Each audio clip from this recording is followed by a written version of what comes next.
franchise on behalf of his son. The decisions you make, the best decisions are the ones that you make against what seemed to be your own self-interest. When I started doing that kind of thing, the sales went up through the roof. It was a moral decision. So often it turns out to be, you've got to watch your money. You put your focus on the welfare of the person you're dealing with. What's on your bucket list, man? 20 years, what do you want to do? Surely you want to do something. Why is that important? So your aim is to leave a legacy. Yeah, it's not just for the sake of the world, it's for the sake of themselves. Do something you believe in. Try and make the world a better place.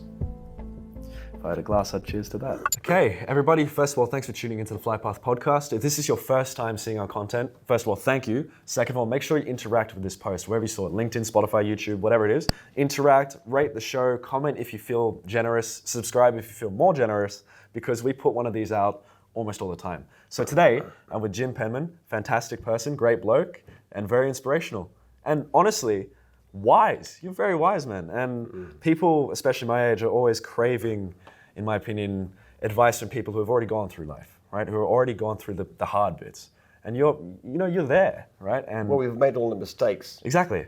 And I've made more mistakes than almost anybody I know. So yes, you do learn something, hopefully. Yeah. So yeah, I'll tell you what, if you enjoy actually using your time right and you want to listen to a podcast that's actually going to help, listen to this one. Okay, you're listening to The Flight Path, buckle up. Remember, comment if you're feeling generous. Thanks, guys. Cool. So now we're going to interview Jim. We're going to talk about life, business, health, which is very important, and other aspects of being an entrepreneur. So welcome, first of all. Good to be here. Thank you for taking the time to see me. Okay, cool. So let's get straight into it. So going straight into the nitty-gritty, I remember on our email you spoke about how you're 71 and you're still extremely healthy. I would love to know your daily routine. Okay, in the morning I get up. I have a half-hour run on a treadmill. So it's just under 5Ks. Then I do weightlifting. Oh yeah? Just lift weights like that. Do that about 120 times. Wow. Have a cold shower. Yeah. And I don't eat breakfast. I practice 16-8 fasting, so I don't eat before about 1 o'clock usually. Right. And just try and eat lots of vegetables, fruit, nuts, this kind of thing. Not too many desserts, never sweet drinks if I can avoid it. Yeah, basically that.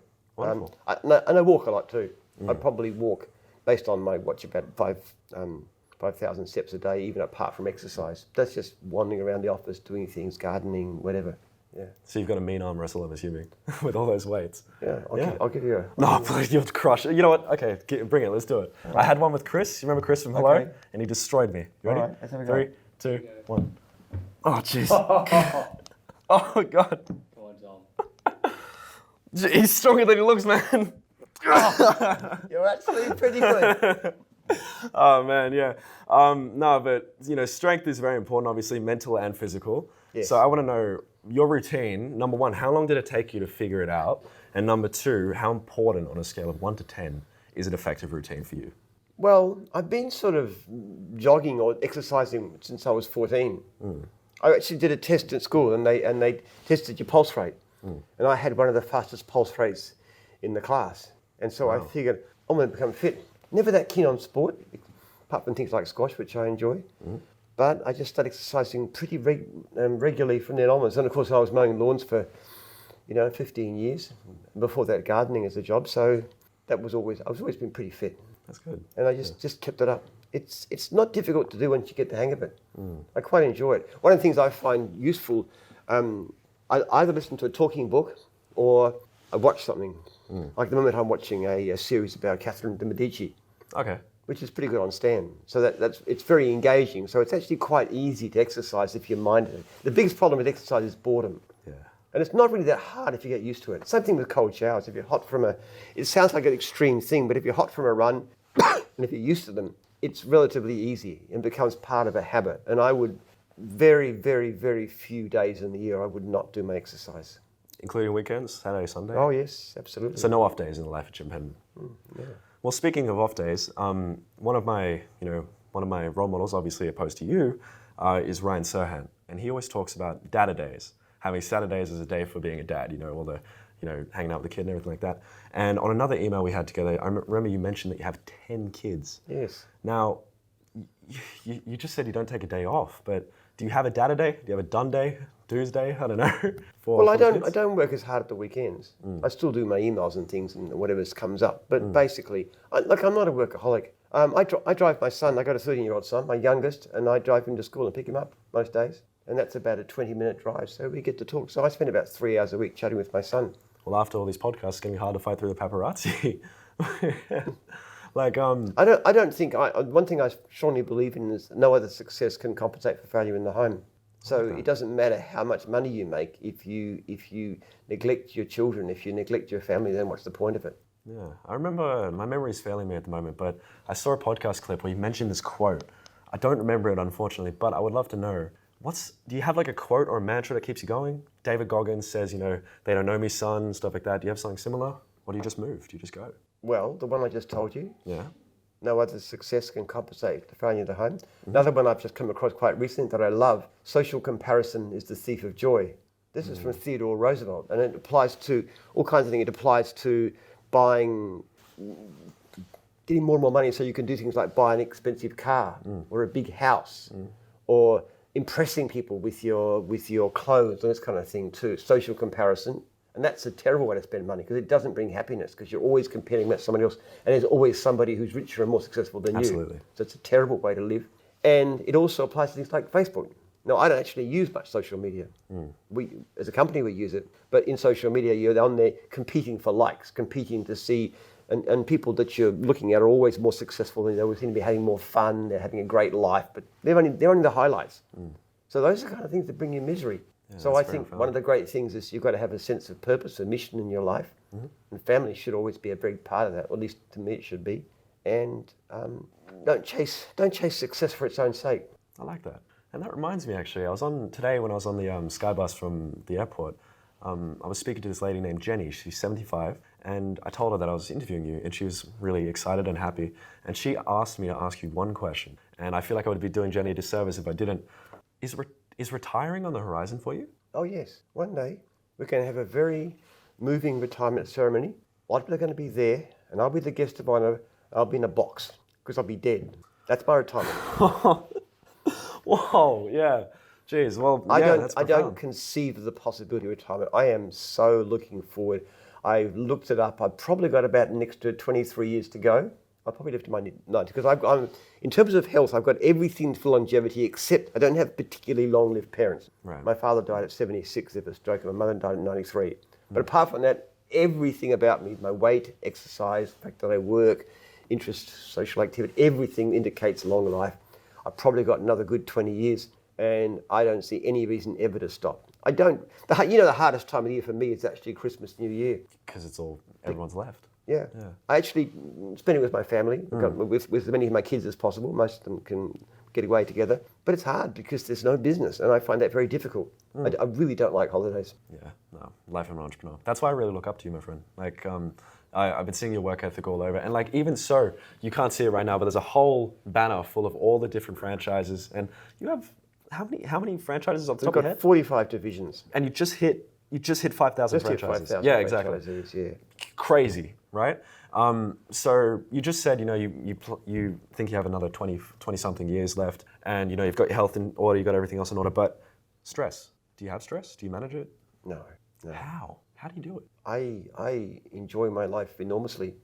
I don't think there's a happier man on the face of the earth than I am. What I do, I love. If things go wrong, okay, there's a problem here. What do you do? How do you solve it? I just don't get stressed by it. I'm very thankful. Attitude of thankfulness. We talk about as Christians. We thank God for good fortune. We do that regularly, and that's that whole point. And if something happens, well, okay, what do I do? What should I have done in the past that I won't do in the future? So you just simply learn to get around it. And honestly, I don't get stressed at all. I just enjoy my life enormously. Wow. Well, let's talk to the audience really quick. I'm going to ask you a question. I'm going to ask you a very quick question. Right? If you had 3 steps, I know it's hard to distill down to 3, on how to manage the stress when you start out. I know you're not stressed now, but I imagine at the start there was quite a bit of, maybe not stress, but panic, maybe, perhaps. So if you had 3 methods to manage that panic and manage that stress, what would you advise our audience? If something goes wrong, the saying I used to have as a mowing contractor, which is still the same now, is one step at a time. What's the next thing that I got to do? Like there's something I talk about in my book about a situation which is very early days when I just started full time, was very broke, and my car broke down, and I felt just terrible despair. I just felt really bad. And this is about, we're talking about 1983. This is way back in the early days, okay? Deeply in debt, struggling to pay off loans and things. I was in a bad situation. My car breaks down, another thing I can't afford to fix. And I look at it and I just feel so bad, and I think, okay, what's the next step? What do I need to do? So I called the RACV, called a friend to help me with a trailer, which is full of a load. I just did the necessary things, sat there, listened to some music, and which is Keith Green, Christian singer that I really love. And as I was listening to that, I felt not so bad. And then I realized that if this situation couldn't beat me, then nothing ever would. One at a time. Because I would never give up. I love that. And I felt quite joyful about that. Even though the situation was bad, I knew that I couldn't be defeated. People fail because they get defeated, because they lose, because they give up. It doesn't mean what you're doing right now is the right thing to do, but if you keep on trying something else and you keep on doing it, every effort to do it well, eventually it will work. There are good techniques too. I mean, you've probably heard of what do you call it? You simply focus on your breathing, for example. So if you have a bad thought or you're feeling really bad about something, like something came up that upset me quite a lot. So I think, okay, you just like meditate. What do they call it? Presence or something like that. I know what you're talking about, yeah. You just Micro meditation, let's call it that. You just concentrate on your breathing. You just listen to your breathing. You're aware of your bodily sensations. You just focus on that, and you bring your mind back to that. Grounding. Is that what you mean? Yes. Yeah. And you just, my mind wanders all the time, of course, like anybody else's, but you come back to that. And then when you do that for a while, it actually tends to take the bad emotion out of it. I don't need to do that very often, but that's the kind of thing that I would do. So I find that quite effective. But a lot of it's got to do with a sense of purpose. I mean, what are you doing with your life? What's your reason for living? And I have a very strong sense of purpose. I have my family, and family is very important to me. I have my wife, whom I really love. I'm really crazy about my wife. 22 years of marriage. She's a wonderful lady. 22 years, congratulations. Yeah. Yes, that's right. So my family is very important to me. My franchisees are very important to me. I'm very involved with my franchisees. I talk to them all the time, every day. I have people contact me about this and that. How are they going? And they've got this issue and this problem and stuff. To me, that's a calling. It's very important. My greatest joy, actually, reaching milestones is nice, but the biggest joy is actually seeing somebody succeed. Like having somebody whose life's turned around because they bought a franchise, because they see their kids growing up, this kind of thing. That is the biggest success. And the other thing is my research foundation. The reason I decided to become... tutoring? Is it training? Is that it? Or No. Ugh. Actually, I did a PhD in history back in the 70s. Wow. Trying to understand the reason for the rise and fall of civilization. Came to the conclusion that they're basically it's to do with changes in character. Right. And that includes things like whether countries become wealthy, democratic, whatever, or whether they lose that. It's a change in character, and it's got biological roots. In recent years, obviously, it's epigenetic. So I had this theory, which was very radical. Yes, this is in this book here. Is this a new publication, or? It's fairly new. It's about a year old. This Let's particular bring it up to the version. camera. Take a look at that. Yes. That looks really nice, actually. Feels nice too, actually. There was a book that I read recently called Sense, which talks about, like sensations that you have, and the book was a really smooth feeling. And in the text, he actually spoke about how, the cover of a book, for example, should be made out of certain materials. This feels the exact same.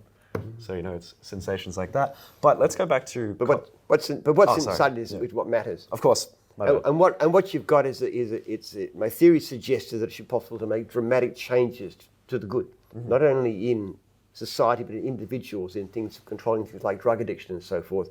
So what I've got now is a research project, which is spending about $3 million a year on, which is looking into the epigenetics of behaviour and so forth. And we're doing experiments with rats, which has come some very interesting results. Far out.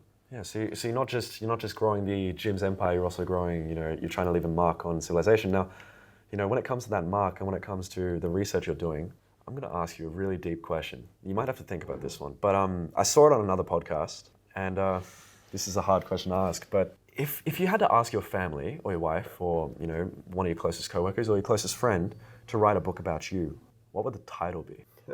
It's a hard question, isn't it? I'm always afraid to ask that one, so... Well, I don't know. I could always do better.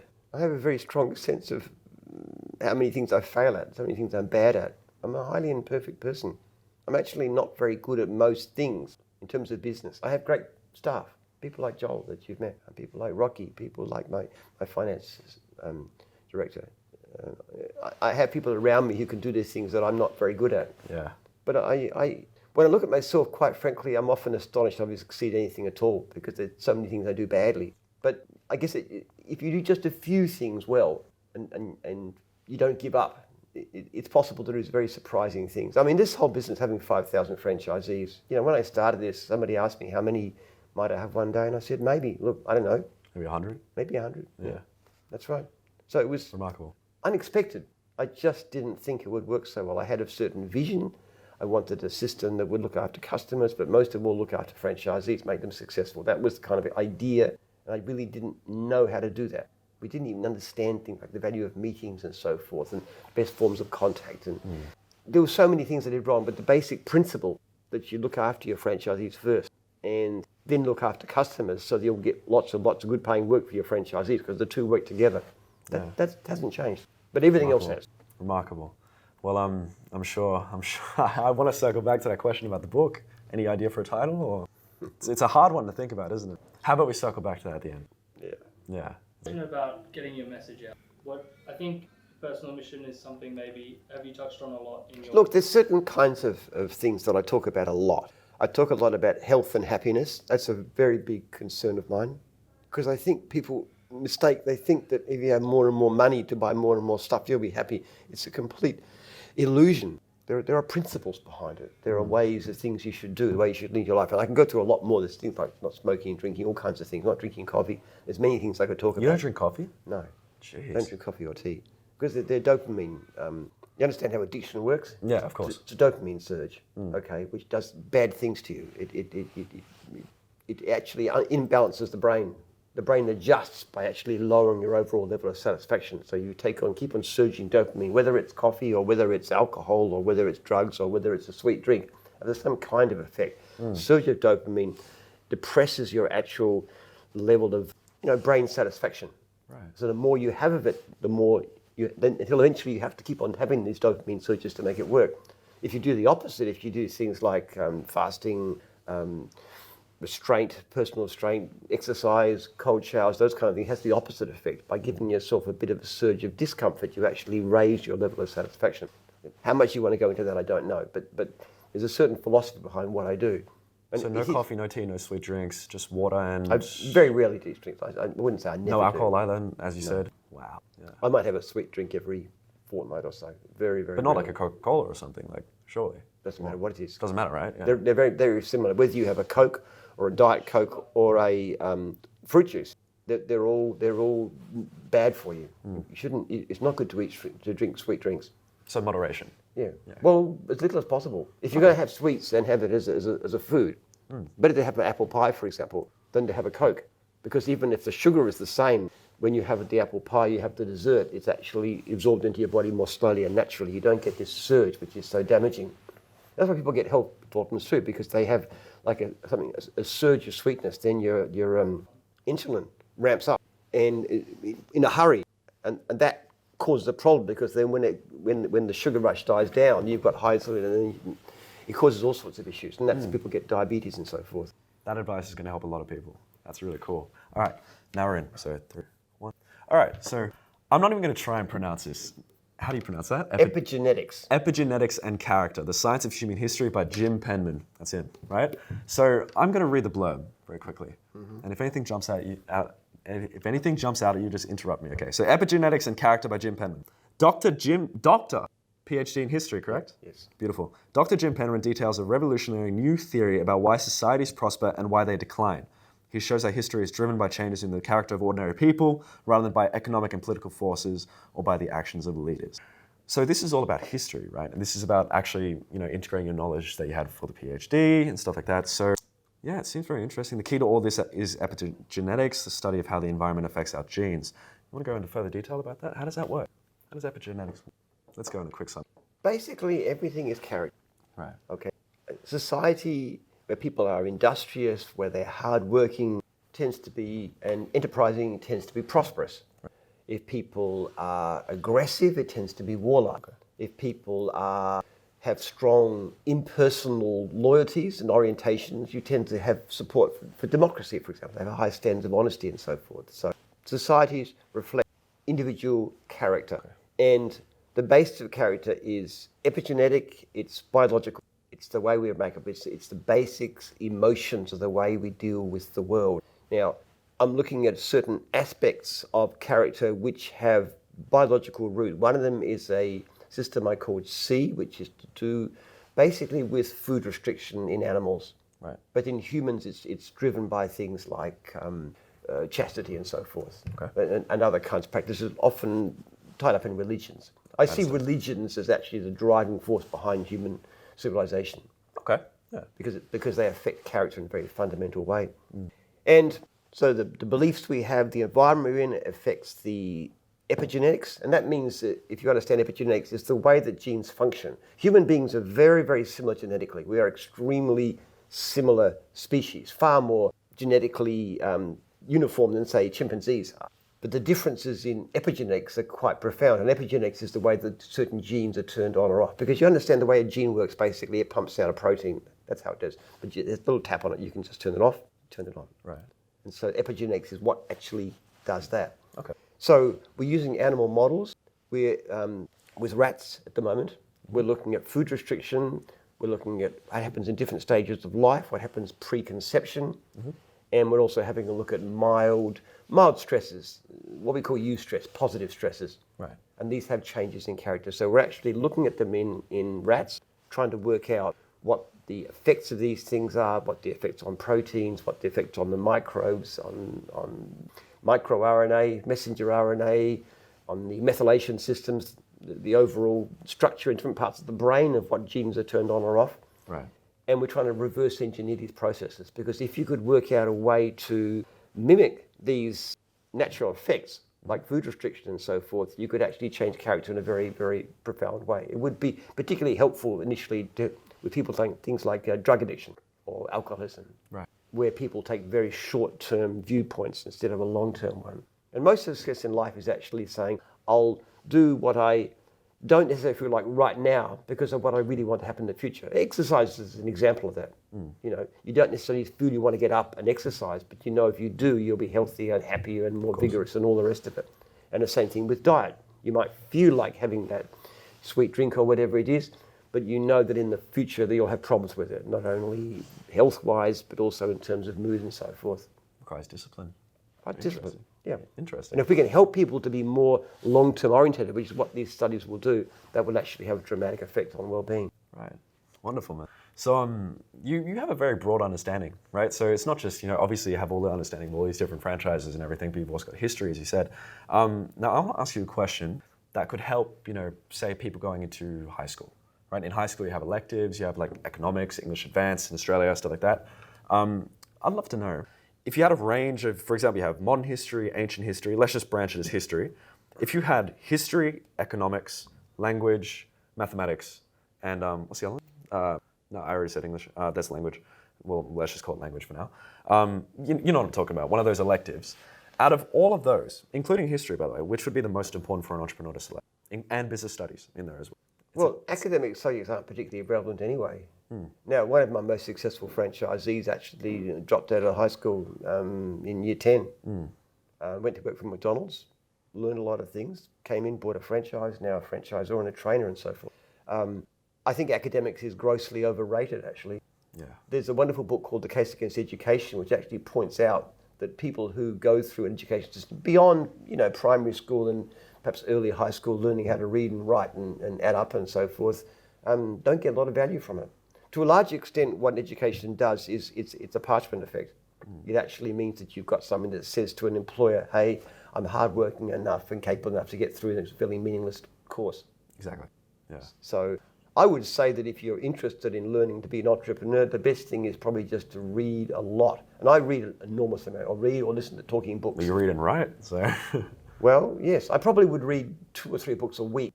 Damn, that's a lot. Read or listen to. Yeah. So whenever I'm exercising or I'm gardening or I'm driving without somebody in my family with me, I will listen to talking books all the time, and I'm always getting new ideas. And there's a lot of brilliant stuff around. There's a lot of biographies around, and just stories about life, about psychology, about those kind of things. Books like Atomic Habits, talking about how to become. Love that book, James Clear. Yeah, love it. Yeah. 7 Habits of Highly Effective People. Another Great book. Brilliant book talking about character. I'd suggest if you want to be an entrepreneur, forget about studying in a formal sense, but keep on learning. See, one of the wonderful things these days, unlike in that people say somebody's mowing the lawns, you can have an electric mower which is quiet, and you've got talking books. So while you're actually mowing the lawns, you can be listening and learning all the time. Wonderful. Well, James Clear, Atomic Habits, the other one's 7 Habits of Highly Effective People. There's another book that everyone should read called How to Invent Anything. I forgot the author, unfortunately, but I want to ask you a fun question. So if I, dropped you in a time travel machine and you went back to the Industrial Revolution, what would you bring with you that you could invent? Because I don't know how a battery works, right? I don't know how a phone works. So if you went back with nothing and you said, this is what's in the future, we've got phones, we've got cars that are powered by gas, we've got all these different things, we've got electric cars, we've got Teslas, and then you go back and they're like, okay, build it. What could you make? What could you actually build? Virtually nothing, because I don't know anything about machines. Exactly. You look at someone like James Watt, for example, who developed the first effective steam machine. I mean, he's certainly one of the most important people in all of human history, but I don't have his kind of knowledge. Isn't that astounding? Like, we've got all this, like this. Isn't this crazy? A whole computer in your phone. And back in the day when they were putting a man on the moon, they had computers the size of this building, this room, sorry. We are ultra specialised, and it's an issue too. I mean, I wish I was more handy. I'm not. I'm pretty good at mowing a lawn. I can dig over a garden bed. Can you build a lawnmower? I can do basic. No, absolutely not. Isn't that astounding? It is too. Yeah. My father, for example, was a far more competent person than I am in a lot of ways. He used to make his own furniture, for example, and did quite a good job. He was far more handy, and that was more the case in previous generations. These days, if you want something done, you get gyms to do it. I mean, that's basically what I do too. Yeah. I don't. Yeah, Jim gets gyms, exactly. Yeah. If something goes wrong with my car, I'm completely lost. Yeah. So is that the next project? Thinking back to the Future style building. Doctor, what's his name? What's the crazy head guy in Back to the Future? Isn't it just Doc? Doc. You know something? If I went back in time, the one thing that I could do, which I know about, is I look at matters of hygiene. Matters of hygiene? Hygiene and health and infection. People had no idea what the causes of disease were. Now, so building somewhere like a steam engine I couldn't do, but I do understand that if you have human feces running down the streets of your city, you're going to have a lot of problem with deaths. So if you could actually work out a way of helping me to understand the germ theory of disease, for example, that would be very, very powerful. Or there's things like development of things like lime juice and lemons to get rid of scurvy. So certain basic to do with nutrition. There are areas, or sewage systems, as you said. Sewage systems, yes. And that's a difficult thing to do, but if you can do it even in a very, very small way, it's like that, like the study they did where they found that in a maternity hospital, that the mothers who were helped to give birth by the doctors were mainly dying, and the ones that were helped by the midwives were surviving. And they found out that what was happening was the doctors were going to the mortuary room, they were dissecting corpses and stuff, and then without washing their hands, because they didn't understand germs, they go and help the women to give birth, and they were killing them. Now, even little things like that, and then vaccinations, for example, these are things that they discovered in the 18th century, but in a sense it's so obvious. That's the kind of thing you could do. But the reason you know this is because you have such a complex understanding of history. So you're already one step ahead, because if you go, time traveled back to the day, in that sense, you yes. it. I think medicine, health, vaccination is something that you could have done. Interesting thing is, if you look at somewhere like Europe, until very recently, until like the 19th century, was incredibly unhealthy. They used to take chamber pots and you do your poos and stuff, and you say "Guardy-loo" and throw them out the window, and they go into the streets. So if people were passing by, they'd have to watch this stuff coming down, and then a big rain would come in and wash it away. It was the most appalling environment. Now, in Tokugawa, Japan, for example, similar time, they were very, very meticulously clean. And that all the night soil was taken out to put on the farms and so forth. They did something so much better. But little things of that, germ theory of disease, vaccinations, there's so many things that we've learned in that area that we could apply. If I had a time machine, that's what I'd change. Well, there's a time machine on the agenda. Jim's time machines. There we go. If you did have a time machine, actually, what you do is you create an alternative reality Because I think the universe idea, the universe is always splitting that kind of Oh idea. God, here we go. Oh, this is gonna blow my brain up. I love time travel stories. I was a great science fiction reader when I was younger. Let's hear one. Oh, just basically the idea that you comes go to your back. But as soon as you have time travel, you have a problem. You go back and kill your own grandfather. So therefore, or you do something to stop yourself being born. Okay, which means that of course that's a time loop which is impossible, because if you killed your own grandfather, or if you stopped your grandfather giving birth to your father, for example, well then you would never have been born. So you couldn't go back and change. So it's a paradox. But if you accept the multi-universe hypothesis, that the universe is always branching, you simply go back and you create a new branch. So You're a very interesting man, Jim. That's incredible. I'm going to be thinking about that the whole podcast. Remarkable, my friend. Okay, cool. So we've covered that. That's one. Let me think of another hard hitter I can ask you. What's a big issue that business owners nowadays have? So everyone's going into the internet phase. For example, me, I'm in advertising. There's e-commerce businesses. There's the new fads of, really anything. Like you go online, you go on TikTok and you look up a business and it's always going to be an online business. Now, you weren't always online, obviously. But when you did go online, what was the biggest issue when you were transitioning from physical business to online business? We weren't transitioning so much as using it as a tool. So, for example, to do a better service to franchisees, my whole focus in business is not on the big changes, but the minuscule changes, the tiny little things. For example, when I set up gyms in the first place, what we used to do, we wanted to give work to franchisees who needed it and not those who didn't. So we got each franchisee to let us know how much work they needed for the day. And we need to know which suburbs they were down for. So that when a job comes in, we would actually take it, we would try to work out who the franchisee should do it, and then we'd send it out to them. That was very labor intensive. That's a tough job as well. That's right. So somebody would be taking the call, be writing it down, somebody would look up on the system to see, then we put it into somebody's box. Oh, gosh. Then we'd page it out to the person concerned, to the franchisee, and then we type it up into the computer. So there's a whole stack of things going on. Only one person is taking the call. Now, what we did is we automated that whole process to a stage now. You actually have a call come in, we do it online, it tells us exactly who can take the job, and it decides there might be 50 people in the area. Only one's able to take it, so we know who that is. And there's all kinds of ways that can be determined. And then we send it direct to them, and it comes through. Now, that whole process is technology, so you've actually cut your labor cost down from that to that. Now, if we actually had to do what we were doing, we couldn't afford to, because the franchise fees wouldn't cover the actual work involved in doing it. That's just one tiny example. Another example, we talk about customer service being a big passion of mine. Customer service is the key to business. If you can amaze clients, if you can delight them, you'll do well. That's fundamentally the idea behind everything we do. Now, what have we done? When we started off pre-franchise days, for every 100 leads, we had about 100 complaints.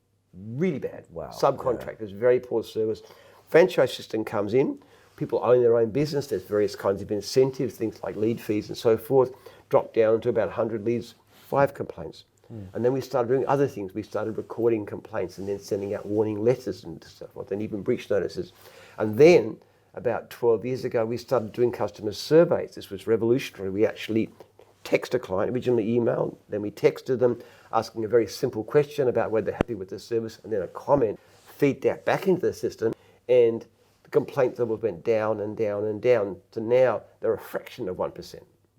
So we've had more than 100% decline in the level of complaints since pre-franchise days. That wouldn't be possible without technology. It's all automated. Incredible. And about 1 in 3 clients will respond. But that's absolutely magic, because there's a huge incentive now. And franchisees can feel very pressured by it. Yeah. But they know they have to give good service. And if it's a problem, they have to go back and try and work out how you help the client. Do the job again. Give them a rebate. Do whatever you need to make that client happy, because they don't want that bad record. And they really chase their star ratings, which can be up to 5.0. That's remarkable stuff. And the reason I'm smiling at it is because, as I said, with the online boom that's happening right now, every single business owner online and course seller and guru is talking about, you need to send out 1,000 cold emails a day. You need 4 domains to send emails. You need more customers, more sales. I haven't seen one ad online that talks about perfecting service delivery. And to you, service delivery is the most important thing, correct? So we've had the most astonishing difference over the years. When we started off gyms in the early days, and bear in mind, this 5% type level of complaints, I had teams of canvassers knocking on doors. Last year, we knock back nearly 300,000 leads. 32% of all leads coming into the system, we knock back. And we spend less on advertising per franchisee by far than we used to. In fact, we've given back more than $1 million to franchisees because we have a certain amount of money coming from their fees. We must spend on advertising. And there's often situations we cannot spend it. So we actually ask the franchisees, we say, look, we've got all this money. What do you want to do with it? Do you want to give it back to you? Do you want all expenses paid, convention, holiday on the Gold Coast? You decide. Do you all want free stickers? Whatever. What do you want? So we have to spend. That's the problem. Because as our customer service has got better, as our complaints have dropped, the number of leads has soared. Incredible. Yeah. That's remarkable. And, what you said before about, lowered costs of advertising and everything like that, you've got, the one thing that other people don't have, and that's gyms, the branding. Because, and the reason I say that is because I spoke to a lot of people before I spoke to you today, including the people on the plane and grandma and other friends and franchises that I called and everything. And they all, they're all cohesive and everyone knows gyms, right? You say gyms, and before I even start on mowing or anything, they're like, oh, gyms, asbestos, gyms, bookkeeping, stuff like that, all the other stuff. And that's really impressive, but incredibly difficult to do. So I would love to know, how did you actually build that, man? Like the franchising, I would assume, really helped you with that. The basic structure is you look after your franchisees well, and you look after your customers really well so that you can get lots of good paying work to your franchisees. One of the things I'm saying about not only are franchisees busy, but we actively encourage them to raise their prices. We're constantly pushing them, charge more. As soon as you stop taking work, raise your prices 20%, at least on new jobs, and then look at your existing clients. So you're always looking to improve what they can do. As to other divisions, look, I didn't think it was going to work in the beginning. The first time I started doing cleaning, which was way back in the early 90s, I thought, this is a Mowing image. This is a guy with a beard and hair. That's me. That's what I look like. Yeah. You can actually look it up, Jim Penman images. You'll see the original picture that's taken from. So I thought, this is a gardening guy.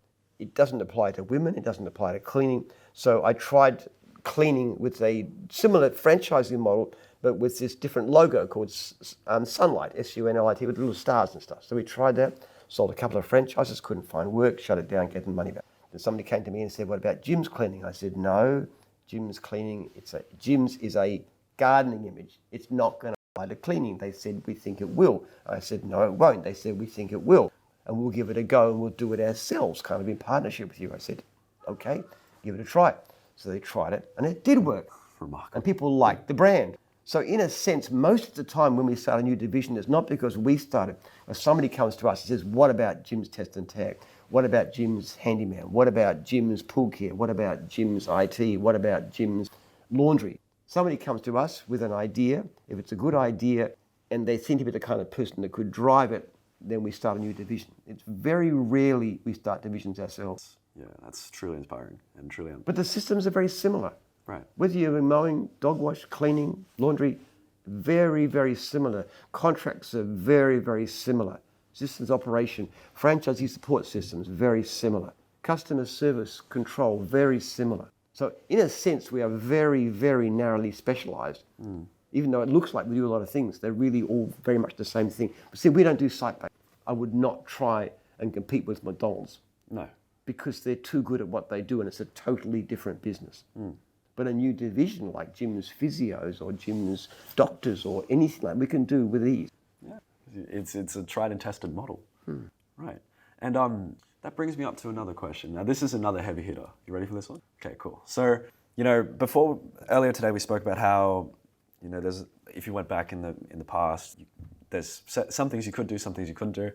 And when I was just thinking about a title for that book that we were talking about, I was thinking Jim Penman All-in-One as a title. Let's just imagine that for argument's sake. But what I feel like could be something that you'd be dealing with is that everyone, when they hear Jim Penman, especially now that your personal brand is growing, they're going to think Jim Penman, he can do anything because he's got all these different franchises. How far away from that is the truth? Can you do anything when it comes to these services, or have you got a can-do attitude, as in you can do anything if you put your mind to it? I can do very little. I'm a decent. I can mow a lawn clean, I can cut edges clean, I can dig over a garden bed very quickly. I've got good systems for that. I can go into grass that's that long and I can cut it in a way that it's clean, perfectly clean. I have a video which actually, when my franchisees get in trouble because they don't do it well, I say, use my system. It's a way of doing it, okay? So I'm good at that. As far as most things are concerned, handyman, look, around the house, my wife's more handy. She's a builder. She's far better at it than me. Yeah. So the services that we do, I can't do. And even within the office, I'm not particularly good at doing most things. I'm not good at finance. I'm not good at management, managing staff, for example.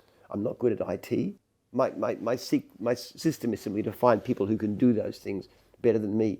Give them a lot of leeway and then expect them to achieve results. If they don't, well, then I've got the wrong person. Well, I just want to touch on that because as my close friend and previous podcast guest, Michael Abdul, said before, he said, while he was building his business, he had to work through the internet age, Great Depression, Y2K, stuff like that. You've had to deal with all these different changes over the year, even the recent AI boom, like all this stuff, all the new tech, new stuff that's coming up. I completely understand that there's things that, you're not as fluent in. But the problem is, and what I find quite upsetting personally, is that like grandparents, for example, when they have an issue with their TV, with their Foxtel, with their phone, younger children, younger people like my age and under, 21 and under. I'm much better at doing it. Exactly, but they have no patience. But really, if you asked me to build a franchise, I would have no idea what to do, So, but if you're smart, you wouldn't try. I try to be. No, if you're smart, I'm kidding. If you're smart and you want to build a franchise of your own, you come to us, same interest in starting a new division, say, come and do our training. We actually make it quite available. There was a lady who came last year. Well, let's talk through the exact steps to start a franchise. She actually had her own franchise that she was running and she wanted to do it better. So I said, come to us, learn from us, do our full franchisor course. It just costs you about $1,500 to do it. And then go and do your business better. Now, the interesting thing is he's just come back to us and said, my franchising system isn't working particularly well, but she's got a passion for children's education. So we talked about it. I said, okay, what about Jim's tutoring? So we're actually looking at this lady. Oh, training, sorry. Starting Jim's tutoring. Okay. Now that was because, in a sense, I just said, come and learn from us. And when she learned what we did and how we did it, she actually recognized that what we do is so powerful and the brand is so powerful, there's a good chance there'll be a new division. So actually, one of the things we do, we give out our IP to anybody who asks. If you want to know how to run a business, come to us and we'll teach you how to do it. And then you can go off and be our competitor if you like. But more likely, you'll come back to us and say, hey, how about I work with you? So you encourage entrepreneurship. You encourage entrepreneurship within the Jim's brand as well as outside. Yes. Well, actually, most of our new divisions actually start from insiders. See, Jim's Laundry, for example, was started just over 2 years ago. It's got like 70 franchisees. Great success story. That was quick. Yeah. Started by a guy called Bill Cobanoglu, who's one of our top cleaning franchisors. Right. Sharon Connell, who runs Dog Wash, and she's absolutely brilliant at that. She started as a cleaning franchisee, became a franchisor, and then I poached her across to run Dog Wash. Right. And she owns the divisional rights now. Remarkable. Man. So people are coming up all the time with ideas. They want a new division, become a franchisor, put them through the system. I'll tell you what, there's all my alarm bells are ringing for like software and how you've actually linked everything together. I won't ask you obviously because that would be crazy, but hopefully we can do a part 2 and I can ask the people in the office how they do it, because some of this stuff, like me alone, I'm thinking if you had to put like a big piece of paper out and write down every like tree of gyms, it would be ridiculous to pen down, right? So, but you know what's important though? Let's hear it, Tom. It's people get so hung up on things like the form of contracts and so forth and the actual structures. But you know what's the most important thing? It's the culture. It's the belief system. Jim's people are quite different from those in other franchise systems. We had a guy from the UK, a guy called Brian Duckett, who'd been involved in dozens of different franchise systems over the years. He came to one of our conferences in Queensland, Franchisor Conference, and he said, Jim's is like nothing I've ever seen. And you know what was different? It's that the franchisors as a group, I'm not saying every single one of them, as a group, had a genuine care for franchisees. They really cared about their franchisees. I get requests from my franchisors they want to cut the fees of franchisees. This is their own income. And I say, no, you can't do that because so and so and so on. I give you the reasons. They've actually come back to me just this week, said in some areas they want to freeze the fees and not give them the CPI because times are hard. I said, guys, this is a bad idea. So you've actually got a system where your franchisors, who depend on income, care so much about their franchisees that they actually want to cut their own income. You would not find that anywhere else. You know, when we had the lockdown and people weren't allowed to work, Not only did we not would've been charge tough, fees, yeah.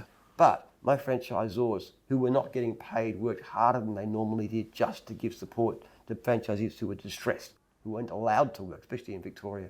That's the kind of people they are. That's culture. That is And culture. that's basically my attitude, my feeling, my passion for customer service, but most of all for franchisee success, which is spread throughout. And you show that in various ways. You show that by talking about it a lot. I do my talks, my ethos talk. I talk to franchisors, do a lot of training, but also by my example. Every single franchisee in Jim's group, as they sign, as they do their training, they get my direct phone number, direct email address. Now, my email is easy to count, but phone number is only for my people. Now, that's an example. If they contact me, I will get back to them very fast. I will help them. I will advise them. I'll do whatever's necessary to help them out. That kind of example, that kind of culture, that's the hardest thing to get right. Yeah. If you've got people who believe in doing things the right way, it's not hard to be successful. And one of the problems we've got in gyms, it's very difficult to spread that overseas. We've tried in the UK and Canada. You Very guys are just in hard. Australia, correct? Australia, New Zealand. Australia, New Zealand? Okay, cool. When did the New Zealand change happen? Oh, it's been for decades. Oh, it has? Yeah, Sorry. we've got Yeah. 300 or 400 franchises I must in have New skipped Zealand. over that in my research. I apologize. But yeah, you can't have it all figured out. Might have to Australia and New Zealand are very similar countries, though. Yeah, yeah. We're both relatively egalitarian. So gyms is a very egalitarian system. Like, for example, in our contract, our franchisees have absolute of right refusal to jobs coming into their territory, but they're not limited. They can actually take work whenever they wish. They can grow without limit. They own the rights to goodwill. We cannot take off So them it really without their is consent. their own business. They can veto changes to their own manuals. They can vote out their franchisors, including me if they feel like it. They can change to a different Really? regional franchisor. Wow. It's unique in the world. It gives franchisees a lot of power. That fits so well with the kind of Australian, New Zealand, very egalitarian culture. And I think we fit Sorry, well. can you define that? What now? Egalitarian. In other words, we have the attitude as franchisors, we serve franchisees. Right. They're our clients. I tell them again and again, I'm not your boss. You're my client. I'm there to help you to be successful. That's my job. It's a brilliant way to do it. And it works very well. But you've got to have people who believe in the same thing. Right. So there's a kind of a process of indoctrination in a way. We call it being gymified. You come to gyms and you learn the system. Right. But this is very widely spread. Franchisees are very much the same. If a new franchisee goes into a region and the other franchisees will really try and help them, they'll do everything possible. They'll actually spend hours on the evening with A them. real familial culture. Like family Yes, culture, we look at it as being extended family. It's very moving. During the lockdown, it was really hard for us. That was back in 2020. Yeah. But it was very distressful, especially in Victoria. They couldn't work for 2 months, and there was no good reason for that, as you probably know. Yeah.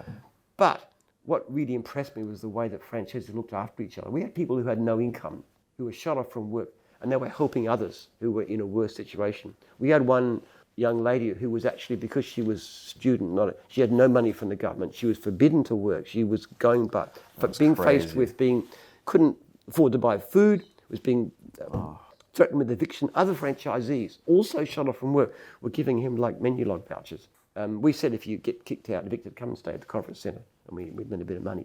But the point of it is, that's the kind of attitude that you find amongst franchisees.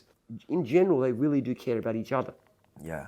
So there's a cultural thing right throughout gyms, which is very powerful, very different from anything I've seen anywhere else. Incredible. You're really getting me inspired, man. Wow, that's moving. That's really unique as well, to be honest. And yeah, no, I'm just shocked by that. That's incredible. I'm stumped. I need a second. that was really cool. I'll just pause for a minute. You got me like, I'm like, now the entrepreneur wheels are turning and I want to start doing that in my own business. It's a very different way of looking at things, Tom.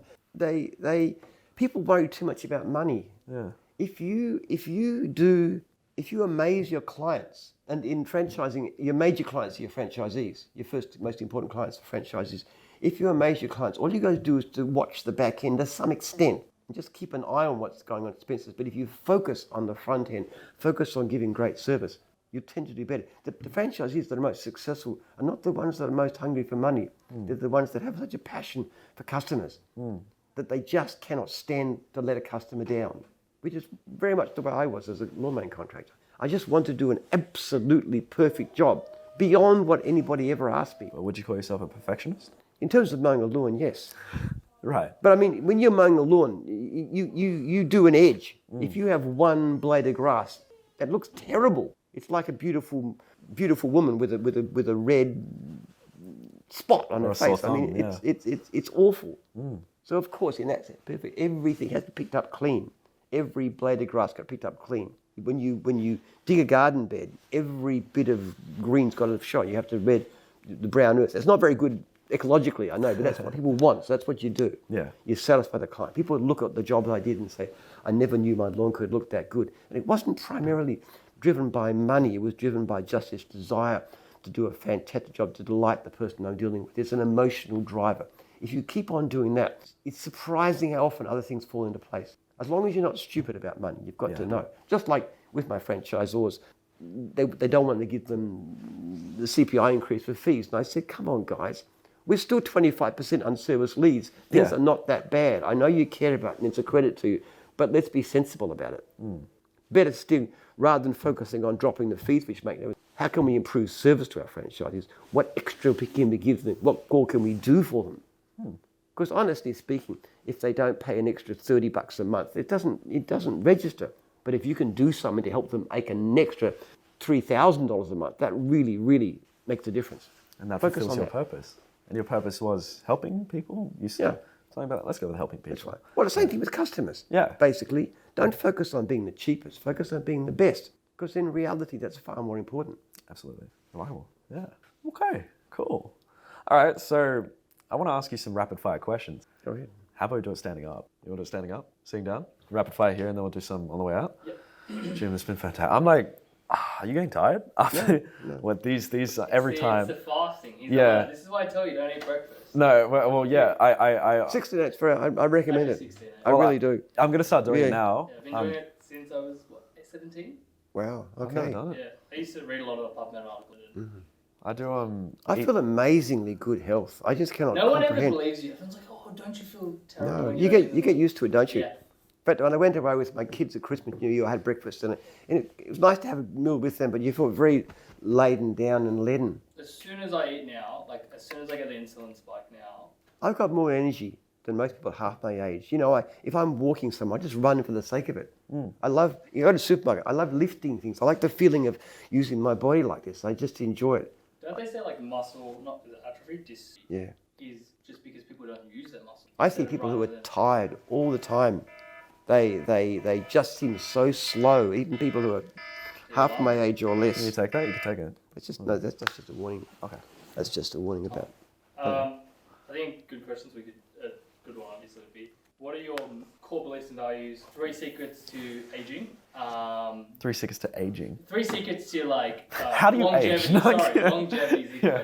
my apologies. Really? 3 longevity. seconds to avoid aging. Yes. Yeah, I like that. Longevity. Cool. There's actually more than 3. There's a whole stack of them. You go through the Harvard study and stuff, which is a good way to start on that kind of stuff. Look at the things that make people, the difference between people, an 8-decade study, what makes people healthy and happy in old age versus sad and sick.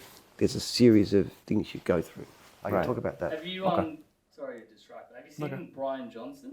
He's like the entrepreneur in the US that's putting a couple $1 million every year to anti-aging himself he's his own clinical trial. You can find it really Is he the guy that's interesting. trying to be 18 again?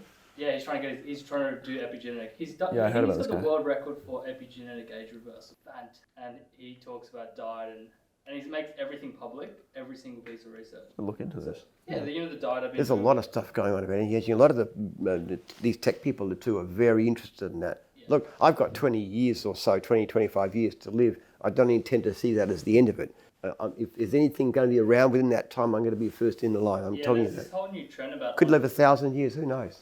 Who knows? There's like that whole trend about entrepreneurs taking like metformin, the insulin drug and stuff to do anti-aging and stuff. But anyways, get to the thing. Well, yeah, no, I'll and with that fasting thing, I need to learn a little bit more about that. But I just eat breakfast like a king, and then lunch like a guest, and then dinner like a beggar. So I guess I have to flip it around now. But Well, you can actually. I would probably do the same thing, except that social life is very, very important. So breakfast is not particularly social, so I can miss that. Dinner is when I have a date with my wife, I go out with friends. You're right, actually. That's the reason why I do it that way. yeah. But what you do is fine. But actually not having anything at all would probably be even better. And I didn't ask you, what time do you wake up usually? I know, usually about 8. 8 in the morning. Well, not bad. Yeah. Well, I drive my son to school, so I had to get up for that. Yeah. Yeah, exactly. Sometimes I get up at 7 and go for my run early, but usually about 8. No, I don't. Yeah. I don't kill myself with overwork. Yeah. I work very efficiently when I work. I have a system of going through my emails, start at the top, deal with them, do something, bang, bang, done. Like very fast responses. I'm very efficient in the way that I work. I work on the things that I can work out and I can do. If somebody else can handle it better, I give it to them. So I'm easy to contact. You just use like Outlook, I'm assuming, for emails? Yeah, something simple. Yeah, so the app you're using doesn't really matter, but what's important is I actually prefer Gmail. It's a better system, but there's always problems with using a dedicated email. Yeah, I'll show you. It's might be a bit too much, but I'll show you an app after this. Amazing for email. Hey, Jim, 3 beliefs. What are the 3 primary beliefs that fuel you to get out of that bed in the morning? I have a sense of mission. I have a sense of purpose in what I do. And my purpose is threefold. My purpose is my family, my children. My purpose is my franchisees, my tribe, my extended family. And my purpose is my research. So there's a reason for everything that I do. I'm looking forward tremendously to the next 20 years. I've got so much to do at every level. You keep bringing up the 20-year thing. And what keeps flashing through my mind is that steel bucket that everyone doesn't want to look into that's full of the things you wish you did. Now, let's call that a bucket list. What's on your bucket list, man? 20 years, what do you want to do? Surely you want to do something. I want to do more of what I'm doing now. I want to work on a system to develop my research. Nothing crazy like climb Everest? No, why should I? What's the point? Yeah, exactly. Well, 20 years left, man. I want to make the world a better place. I think you got longer in you than 20 years. I'm just going to say that. No, it's about 23. I'm 71. Yeah. Basically, mid-90s is probably about what I get under given my state of health and everything else. No, why would I want to climb Everest? For what? What would be the purpose? No, but why? What am I achieving? How's the world a better place because I've climbed Everest? You've got one life, one existence, you know? Exactly. It's so rare. So why throw it away by climbing Everest? That is true, yeah. What are you achieving? Okay, status? Yes. So why is that important? So your aim is to leave a legacy. Yeah. Is that it? If I can develop my research and millions of people can live better lives, that to me is a lot more important than somebody looking, oh, Jim's so great, he climbed Everest. Who do I care? Yeah. I haven't done anything of any value by doing something. If I go and visit some place and I have an exotic holiday, so what? What have I achieved? What have I done? How is that a sense of purpose? My bucket list is what I'm doing right now. I want my franchisees to be successful. If I can work out a way of doing that, making them better, I can influence thousands of families that are better. You know the reason why franchising, what I do, is so valuable? Let me give you a simple statistic. Please. If you go into business like cleaning or gardening, typical of the kind of things we do, what is your chance that you'll still be in business in 12 months? Do you know what it is? Between 5 and 10%. These are figures on the internet. But you know what the chance, if you buy Jim's franchise, you'll be in business in 12 months? 88%. That's remarkable. Now, I'd like it to be better. And some of those 12% that we lose go independent, so they're not all lost to business. But the overwhelming majority of people who come to us actually end up with successful, lucrative business and a great lifestyle. And even if they leave and fail, they've given it a shot. Even if they leave and they succeed, well, yeah. the point of it is they're far more likely to see with us. Now, what I've achieved for thousands and thousands of people is something of enormous value. I've made the world a better place. And my family, I've got 10 kids, and they are by and large wonderful kids. And I think probably more success, mothers and so forth have got an environment and people they know and so forth. But that's part of what I've achieved in life. So, bucket list, no. I don't believe in that stuff. Because you look at what people want in life, okay? And they say, if I had more money, I could have a better car and a bigger house. And people would admire me, and I can go on holidays, and they can say, oh, you've climbed Everest, you've done all this stuff. I mean, what rubbish. You know what makes people happy? Buying stuff. Very little effect, if any. Just comparison. Makes you feel worse. You're always competing with somebody else. Experiences, time with friends, social life, experiences, friendships, people that you love and support and care about and interact with and get interest from and so forth. That's important. Number one best thing you can do with money, and this is not my personal opinion, it is my opinion, but it's backed by a whole swathe of scientific research. Give your money away to a cause that you're involved with. That is the number one best way to spend your money to achieve happiness. So forget about the flashy new car. What is something you really believe in? And I've got franchisees who do one. I've got a guy in South Australia I spoke to last year. You know what he does? He's a mowing franchisee. He makes a good living working very limited hours, and he goes out and works with the homeless. How fantastic is that? And he goes out, he said, nobody listens to them. What do they want? What can I do for you? How can I help? Isn't that an amazing life? Now, that guy's never going to be featured in the front of a magazine. He's not going to say, oh, he's the youngest person ever climbed Everest. I don't care about that kind of stuff. What he's doing is fantastic. Another franchisee who actually, he has that practice of fostering kids from terrible environments, and he and his wife do that. And they've got a sort of farm outside of Brisbane. And that's part of what their mission in life is.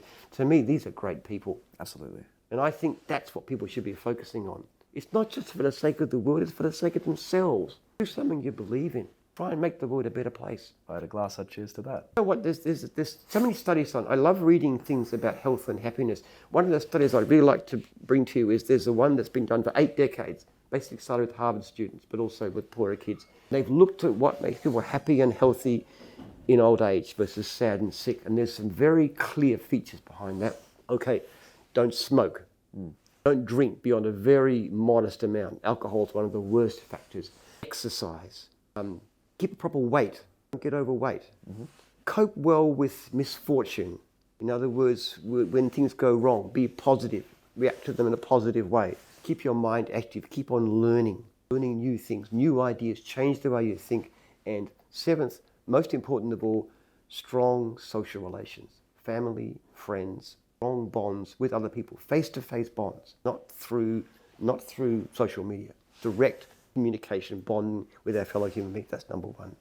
That is the key to a great life. And I put on top of that my own things, which is sense of mission, sense of purpose in what you do. And don't get stuck with social comparison. Don't compare yourself with others. Say, what does God want me to do? I mean, that's as a Christian, I see it that way. Parable of the Talents. One of my key passages in my life is Jesus' story about the parable of the talents. We don't all have the same level of ability. We don't have the same resources, but what we're asked to do is to use them the best we can to achieve meaningful change and meaningful benefit. Remarkable. I'm going to ask you another question about faith. I won't go too far into it, but it's been a long time since I studied Christian studies. I'm spiritual, I'm not religious, unfortunately. But I believe everyone, I'm not like atheist, or I believe I'm spiritual, right? So there was a passage in the Bible, Ramses or something, I'm not sure, the long hair guy. Do you know which one that was? Where he cut his hair, he loses his strength? Samson, cool. So Samson, so he cut his hair off, he loses his strength, right? I want to know, if you lost something, not a physical part, but if you lost something of your character, like your efficiency, your time management, for example, what would be the one thing that if I took it away today, if I went into your soul and took away this feature of yourself, what would be the most impactful feature that would be like the cutting of the hair to Samson to you? Well, sense of mission, obviously, because if that goes, there's nothing left. So if I took away your mission and your purpose? Yeah. Why would I do anything? Exactly. If I have a purpose in my life, what could I possibly... Well, let's expand on that. If someone doesn't feel like they have a mission or a purpose, how do they find their mission and their purpose? There's mission and purpose all around you. There's people who need your help around you. Just look around, you'll find it. There's so many wonderful causes. There's so many great things to be involved with. Go out and look. Find out something, like men's sheds. Find out some charity, some overseas... To help people in the world who are less fortunate than you. Will find needs all over the place. I went once on with World Vision to Yunnan in China, and I went to look at the poverty people there and what was happening in that environment. This was a long time ago, so probably vast a lot since then. But when you see the kinds of issues that people face in those kind of environment, to be part of that, that's an amazing, wonderful thing. There's so much need. If you simply expose yourself and you look around you, there are so many wonderful causes to be involved in. And if you do that, you'll find something that you've got a passion for. Because I think everybody has an element of decency in them. And there are so many things that could be done. There's so many people that need your help and support. Get involved. Join the CFA. CFA? Country Fire Authority. Just something. Country Fire Authority. Okay, cool. I didn't hear. Right. Or as a church member, obviously we do various services within the church. There's always areas where somebody's in need. So just do something in do public. Something, yeah. And get off your backside and do something, and you'll be happier for it. Yeah, because the reason I ask is so many people, not just in the younger demographic, but so many people are so deeply, I don't want to use this word, but depressed, right? Because I would say they haven't found their purpose or their mission. And But again, the point of it is, the last thing you ever should do in life is just go out there. My prime goal is to be happy. That's a terrible way of looking at life. Your prime goal in life should be to do something worthwhile with your life. Don't worry about being happy about it. Work out something that's worthwhile to do, and the happiness will come as you stop focusing on the wrong thing. People are too much turned in on themselves. I didn't even believe happiness was possible when I was younger, actually. I thought that you were sad, you were down, you're up and down. It balanced out. I now know it's possible, but I never fought for that as the primary goal. I don't believe you should. The alcoholics, actually, that's what they tend to say. It's one of the most characteristic. My purpose in life is to be happy. Drug addicts, to be happy. What's They're going to chasing make that me happy? dopamine hit, as you said. Take the drug, take the alcohol, take the anonymous, meaningless sex, do the pornography, whatever the nasty habit that you have, stuff with the junk food, all the stuff you go because you want to enjoy it, because you want to do it, because you think, how can I be happy? Don't forget about that. That's not the way to think about life at all. Think about what's my purpose, what's my meaning in life. And to do that, I need health and so forth. I'll do this and this and this, even though it's harder in the short term because it's more meaningful. Brilliant. I guess it's that. People are getting it backwards. They're thinking, I want more money, therefore I'll do this. No, I'll do this and therefore the money will come. Just like the happiness. I'll give you a perfect example. When I started off my franchise back in 1989, the common practice was that you took anybody. We used to call it a mirror test. It was a joke in the industry. If you want to know whether to sign somebody, you hold a mirror to their face, you sign it. Or $50,000 on a pulse, which is somebody told me who'd been selling for another franchise system. That was the common attitude. And I said at that time, no way am I going to do that. Because I care about these people. I'm not going to put anybody on that I've got serious doubts about. And I would put them out on the road with people that I trusted, and I say, check them out. If they don't do well, we won't take them. But I knock people back. Now, I thought at the time that decision would stop me ever building a major business. I seriously did, because I would knock back people who might otherwise work out. I'd lose income. In fact, it was one of the best business decisions I ever made, because in practice, knocking people back, having high standards actually means you grow faster, because people are happier. There's less negativity. They spread the word that they're doing well. You show that you care about them and not just making money. All those things went together. Well, I didn't understand at the time. I just knew it was wrong to put on a person who was likely to fail. So when I had a franchise, I was approached by this woman who was buying a franchise on behalf of her son. Right. And she had a problem with the contract. It was put on by one of my franchisors. And I asked her a few questions. I said, well, you're buying the business, not your son. You're putting the money in. She said, yes, I am. I said, why are you doing that? And he said, well, he's in his early 20s. He can't find a job. And I said, I will not sell your son a franchise. You cannot, because that is a recipe for failure. And anybody knows that in gyms. Now, she got very upset at me. She said, I wish I'd never called you. I said, it's a really good thing you did. But she said, what do I do with him now? I said, okay, I've got guys in that area who need workers. So why don't I introduce him to the franchisees? So I introduced him to two franchisees. He was hopeless, completely incapable of running a business. This poor woman would have, and she wasn't obviously rich, she would have blown everything. Now, the point about that I was absolutely furious with the franchisor. I said, how could you put somebody on when you must have known they couldn't succeed? So when his visa came up for renewal, I said, you sell, we're not renewing, because that was completely unconscionable behaviour. See, that is the moral side of it. But it wasn't originally a business decision. It was based on the fact I'd make less money, but I'd do the right thing. In fact, it was a great business decision, but I didn't know that. And so many times in my life, that's come across that way. The decisions you make, the best decisions are the ones that you make against what seem to be your own self-interest, because you're doing the right thing. And time again, it turns out to be a great business decision. Like, wow. I used to sell lawn mowing grounds, okay? Lawn mowing grounds? Lawn mowing grounds. Before the franchise, you sold lawn mowing grounds. Right. Now, I used to guarantee the jobs would be regular clients. They dropped out to replace them. That was my deal. One particular guy, actually, some of the replacement jobs dropped out. And he came back to me and said, it doesn't seem very fair. And I said, well, that's the contract that you signed. I agreed to replace the job. I didn't agree to replace the replacement. And then I thought about it afterwards. I said, well, regardless of the contract, look at it from his point of view. He's paid to get a certain number of customers. I haven't provided them. So I had a thought about it. I rang him back and I said to him, okay, I'll replace all your replacement clients too. And if any of those got, I'll replace them. 100% guarantee. Now, again, I did that because to me it seemed the right thing to do. But you know what? When I started doing that kind of thing and really focusing on the interest of the people that are buying from me, the sales went up through the roof. And I had a board behind me. This is pre-franchise, where I had everybody who bought a lawn mowing ground from me had a white card with a name and a phone number. If anybody's interested, I would say ring any of those guys, ring anybody. That particular decision and others like it made my business. Again, it was a moral decision. Right. You do what's right, and somehow, amazingly, it so often turns out to be the best What decision. returns you? Yeah, you don't focus on money first. You got to watch your money.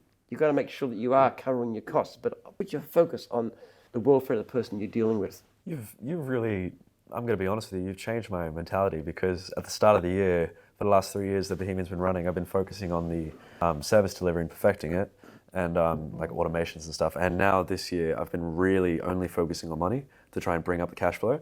But now I realize I think a mix of both. Yeah. My dad always used to say it to me when I was young. The guy, I can't remember the saying, it was the guy who follows money will get nowhere. The guy who follows passion will get the money. You see this attitude all over the place too. I'll give you an example, cryptocurrency. Here we go. Now, to me, to be in business, I've got to be doing something that's got redeeming value. And you can clearly tell what I tell about franchising. We do enormous good in the world, enormous good. Look at the difference between the 5% success or 10% success and the 88% success. That's a huge bit of difference in good. People do things like cryptocurrency. What are they doing? They're not putting their money into anything that's got any value. They're putting it in on the expectation, the hope that it'll raise it'll get higher and I'll be able to sell. Who are you helping? Nobody. And the interesting thing about that is people do it because they say, I just want to get money. Yeah. Most of them end up losing. Because the people who gain are the ones who are smart operators who actually push up the people price. that go like, But if you go into anything with the idea that you'll make more money than somebody else, then you'll make money at somebody else's expense, which basically all forms of gambling are, then you're likely to lose money. So it's a very simple principle. Do things that have got redeeming value in themselves.